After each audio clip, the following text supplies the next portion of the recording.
What's up, guys? Scotty2Hockey here, aka the average hockey fan. Let's talk Habs, and what I'd like to talk about today is the three standout players for the Montreal Canadiens from the preseason. The three players I thought stood out the most for the Habs and played the best and were the best impact players for the Montreal Canadiens in this year's preseason. The first guy I'd like to talk about shouldn't surprise anybody. In most people's lists, he's probably higher. Number 3, Brendan Gallagher. Brendan Gallagher, in 3 games played, had 3 goals, 1 assist, 4 points, was a +2. He played 17 minutes and 8 seconds ice time, and he had 17 shots on goal. Gally didn't miss a beat this preseason, leading the team in goals, shots on goal, and points per game, despite playing fewer games than most players. He looked like the same reliable, hard-working, tough-as-nails leader and pure goal scorer that he has been for the past few years in Montreal. The chemistry with Danault and Tatar also looks to still be there, and if the preseason has indicated anything when it comes to Brendan Gallagher, it's that no matter what the circumstances are or what kind of game it is, you're still going to get 100% effort and phenomenal play out of Brendan Gallagher. I have nothing but good things to say about this player. It's no surprise he's a fan favorite in Montreal, and it's no surprise to me that he led the preseason in goals. And he only played 3 games, and he had 3 goals in 3 games. So hopefully he can continue this trend into the regular season for the Montreal Canadiens. If you've seen my bold predictions video, I had Brendan Gallagher pegged for 40 goals this year. So it would not shock me under any circumstances if Brendan Gallagher scored 40 goals this year for the Montreal Canadiens. And the reason why I think he can do it, he's put up over 30 in the past 2 seasons, and he's never played with line mates like he has this year that he has so much chemistry with. Tatar and Danault really bring the best out of Brendan Gallagher. Number 2, the guy who's been the offensive leader on the blue line for the Montreal Canadiens the past 2 years, especially had to step up in Shea Weber's absence, and has looked phenomenal in this preseason. Jeff Petrie. Petrie, in 4 games played, had 2 goals, 3 assists, 5 points, had an even plus-minus, which for Petrie is good because he's usually in the minus. He averaged 22 minutes and 13 seconds of ice time. He had 1 power play goal, 1 power play assist. He had 12 shots on goal and 1 game-winning goal for Jeff Petrie.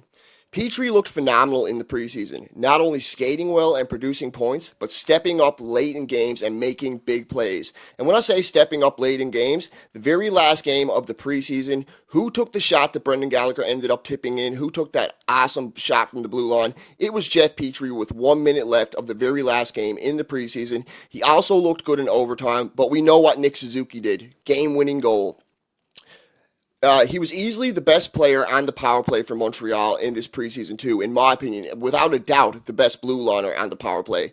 He wasn't scared to take a blast from the point, and he did make a few risky passes to create scoring opportunities, but for the most part, they paid off. With Petrie, sometimes it's high risk, high reward, and the risk paid off in this preseason for Jeff Petrie. Pretty much everything he did worked out for this player.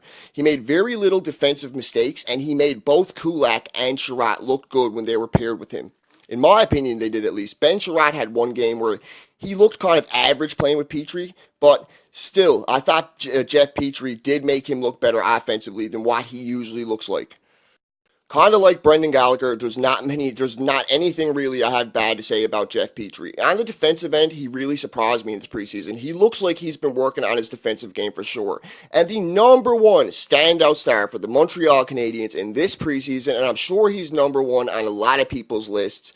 A lot of eyes were on this kid coming into this preseason, especially after the OHL playoff run he had, looking good in the Memorial Cup, looking good in the regular season in the OHL, just looking to be like one of the Habs, if not their number 1 top prospect, Nick Suzuki. A lot of eyes were on him in this preseason, and boy did he deliver.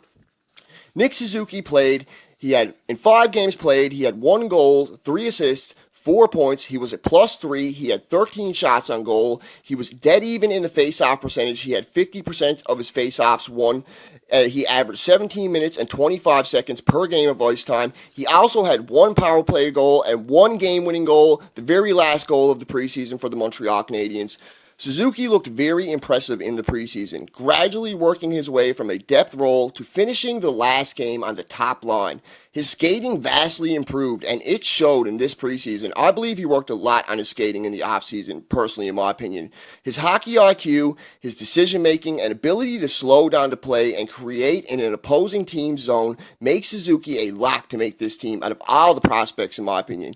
If he can play like this in the regular season, he should be a key contributor and without a doubt a fan favorite in Montreal, and hopefully generate more offense and on a very weak power play and come in as a young player and be an impact player for the Montreal Canadiens and hopefully help lead them to the promised land eventually, but I'd settle for the playoffs this year.